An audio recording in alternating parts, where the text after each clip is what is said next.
দাড়িপাল্লায় vote দেওয়া মুসলমানদের জন্য হারাম।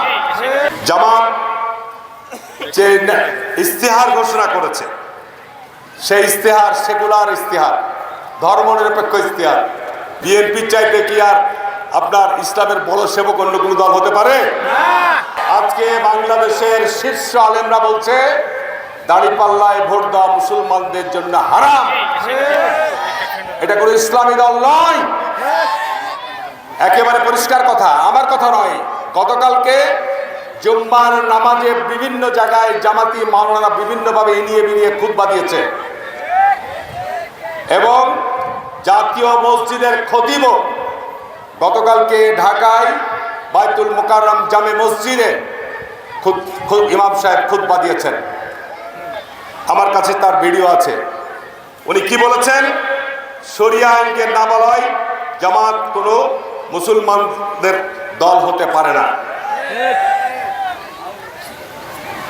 জামাত যে ইস্তেহার ঘোষণা করেছে, সেই ইস্তেহার সেকুলার ইস্তেহার, ধর্মনিরপেক্ষ ইস্তেহার। আর আমাদের ইস্তেহার, শহীদ রাষ্ট্রপতি জিয়াউর রহমান একজন মুক্তিযোদ্ধার সন্তান, উনি পরিষ্কার বলেছে যে আমরা নির্বাচিত হলে আমরা আগামী দিনে জাতীয় সংসদের অধিবেশন করে আমরা পাশ করব, বাংলাদেশের রাষ্ট্র পরিচালনার মূলনীতিতে নিয়ে আসবো। যিনি জিয়াউর রহমান করে গেছিলেন, রাষ্ট্র পরিচালনার মূলনীতি হবে আল্লাহর প্রতি অবিচল আস্থা বিশ্বাস হবে রাষ্ট্র পরিচালনার মূলনীতি। বিএনপি চাইতে কি আর আপনার ইসলামের বড় সেবক অন্য কোনো দল হতে পারে? আমরা ইসলামকে নিয়ে ব্যবসা করতে চাই না, ঠিক না? বেঠিক বলছি? আমরা ইসলামকে নিয়ে ব্যবসা করে মানুষকে, যে আমাদের একজন শিল্পী বলল, ভোট চাইছো ভোট চাও, তুমি জান্নাতের লোভ দেখার কে? ঠিক না বেঠিক বলছি? জান্নাত কে পাবে কে পাবে না তুমি বলার কে? ঠিক না বেঠিক? এখন এই যে আমি বললাম যে এরা মুনাফেক, পবিত্র কোরআনে আল্লাহ পাক মুনাফেকদের বহু আয়াত নাযিল করেছে। মুনাফেকদের চরিত্র সম্পর্কে আল্লাহ রাসূল বলছে এদেরকে চিনবা কিভাবে?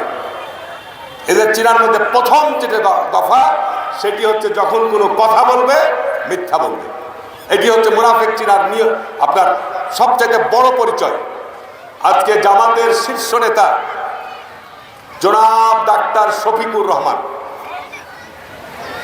টাটকা কথা, বেশি দিনকার নয়, টাটকা কথা, উনি বলেছেন না প্রকাশ্য জনসমুদ্রে, জনসভায় বলেছে না, বলেছে যে স্বাধীনতার ঘোষক কর্নেল অলি আহমেদ।